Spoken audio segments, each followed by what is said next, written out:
King David stares at the female servant in front of him. He's lying on his couch, the mid-afternoon air heavy. It hangs thick. He's heard what she said, but has not yet dismissed her. And for her part, she's confused. The message was clear. It was only 3 words. Her mistress was clear about what the 3 words were. How could you miss them? And as she thinks about her mistress, her heart does a little bit of a flip-flop because she doesn't want to be in the room with this man.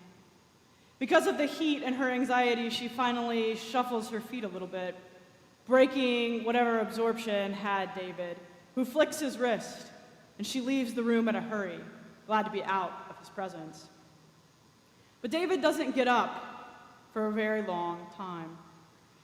All of his brain is full of the 3 words, "I am pregnant," echoing back and forth and filling all the space. He knows who the message is from. He didn't need to be told. He can picture her, but this time he doesn't picture just her beauty. He pictures the last time he saw her, how she didn't want to be there. Her eyes were downcast. She just didn't want to be in his presence, and with a slight twinge of regret, he thinks, I ignored all of that. And he wishes for a moment that he could undo everything that has happened, but it's done. He saw, he sent for, he had what he wanted. But he didn't want this. It was a consequence he just neglected to think about. And as he lies there, something besides the heat grips him. And this sense of guilt begins to well up. And the humiliation, the shame of it, burns David. But then the tightening and constricting around him and around his heart isn't just about doing the action or about the shame of it. It's now about getting caught. Who will find out what has happened? And all of the shame and humiliation, David begins to push it away. It's too painful to look at. It's too much to bear, how he has harmed another, how he objectified this other person, how he just took another person. And he doesn't want to look at it, and he doesn't want to admit it, and so he begins to push it away, and instead to focus on how it must be hidden. If we're honest, usually it's when we get caught that most bothers us about the things that we do. Sure, we may know they're wrong, but when another person finds out about the thing that we did, the harm that we caused, the pain that we did, it's that kind of tightening that happens. The warmth you feel of the guilt and the shame and the humiliation that rises. And it's hard to look at. It's painful. And so, rather than feel it, we push it away. We tamp it down. And we begin to think about how it is, we'll get out of it. Finally, David stands up. He's made up his mind. He pushes away the guilt and any sense of shame and begins to opt for a cover-up. He has to hide this, bury it, concoct some kind of lie. And from some dark place within himself, he begins to develop a plan.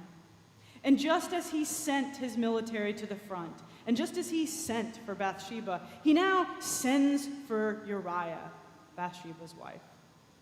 That'll do. Uriah will come from the front lines. David's messenger will meet Joab, the commander, and probably by the end of the evening, David thinks. Uriah will come the next day. He'll send Uriah down to his house, to his wife, and well, problem solved, right? David breathes a kind of sigh of relief after sending his messenger out. Takes a sip of wine as he sits back on his couch, thinking, yes, this is a very good plan, and no one has to know the thing that I have done.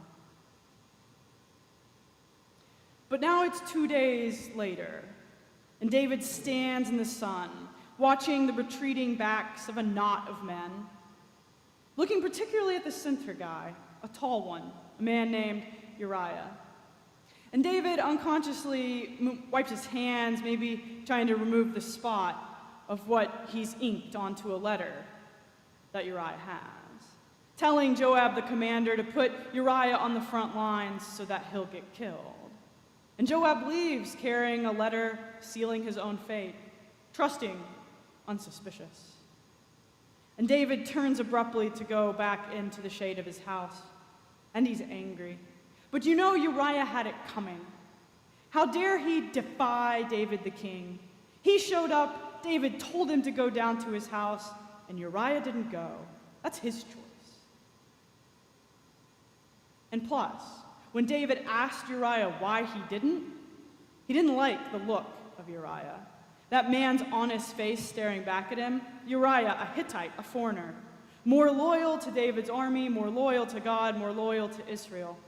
And in his face, David saw the mirror, reflecting back an unfaithful version of himself. He didn't like it. And so enough, thanks, David, enough. And this time, in a new kind of anxiety, David sits down on his couch to await word from Joab that Uriah has died, a dignified death on the battlefield, in the heat of but a moment. What lengths is it that we are all willing to go to hide the things that we do? David's an extreme case, right? But is it that we just don't really talk or interact with the person we've hurt? Is it that we begin to tell ourselves lovely mitigating stories about our own innocence in the matter? About the fact that the other person is really that provoking type and, well, you know how they are? Is it that we really didn't sleep a whole lot, or we really haven't been eating well, or really the stress is built up, and so of course we acted out? How could people think that, any less of us? So the stories we tell and the ways we try to mitigate the situation, we try to get out of it.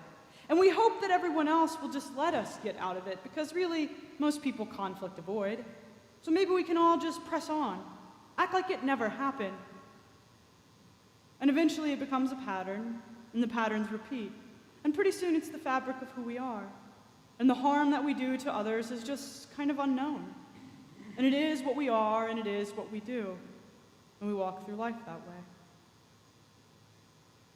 What is it that we do when what we've done has no good options? What do we do with that when it comes to our attention? In the springtime, the time of the year when kings go out to war, David sent Joab and sent all of his men to the front lines to have a lovely ball of a time killing the Ammonites. David remained in Jerusalem. And it happened that David took an afternoon walk and saw something he shouldn't have seen. But truly, here's the question. Why was David home to be taking an afternoon walk in the first place? If spring was the time that kings go off to battle, good or bad, if that's the norm, then why is David the king home? Why isn't he out to battle? Why did he send others but not go himself? Something's off about David. Prior to this story, David is a man who knows what he's about. God claimed him from tending sheep. God raised him up to be a ruler for his people, a shepherd kind of ruler, one who is compassionate, who's kind, who is connected to God and leads the people in a more spiritually balanced way than the king that came before David. But something is off. Perhaps David has just been in his palace too long and the comfort is too great of his couch, and so he doesn't want to go in a tent and fight a bunch of people. Perhaps it's merely that power begets a kind of laziness of privilege. And David sends someone else to fight his wars. Why bother, Why go? Perhaps it's just that the affairs of being a king are legion, and he's busy. And he sort of doesn't attend as much to himself as he maybe should, and the center begins to slip. We don't really know, but we know that David has kind of lost his purpose. He's lost his core. He's lost his connection to what God has been inviting him to do, and it's a problem. It's a problem that David didn't go out to battle. It's a problem that David is home. He's abdicated his responsibility as king. He's just decided not to do it. He's lost his path. And in so doing, slipping off center, losing his path, his judgment is clouded. He's not so sure what he's about. His heart is open in a new way to making decisions that have dire consequences. For him, for this woman he's abused, and really for all of Israel. And the invitation to David, the invitation to us from God, is to abide in God in a kind of centered way. To know who we are and to know what we're about. And that when we're centered in that space within ourselves and within God, we know what we're doing in the world. We're clear about it. Our judgment, there's a kind of clarity that comes with our actions. And we're actually less open to doing things that harm others, that don't live in a right way. But you see, when through inattention, intentional or not, through just the daily grind of life, we lose touch with that space within ourselves. And then, not unlike David, the center begins to slip a little. And our hearts become just a little more open. Our judgment becomes just a little more cloudy to things that aren't really the best, that aren't really who we want to be, that aren't how we want to act. But when we're clear and in touch with God in our deepest place, even when we mess it all up, when we miss the mark, which is the definition of sin per the dictionary, we're far more likely then to notice it, to admit it, to confess it, to offer the kind of honesty to ourselves and to another that then makes for a right relationship, even if the consequences harm us. It's living in that centered space, living with that kind of clarity and honesty that makes for healthy living. It makes for well living between us and between all of those with whom we share life.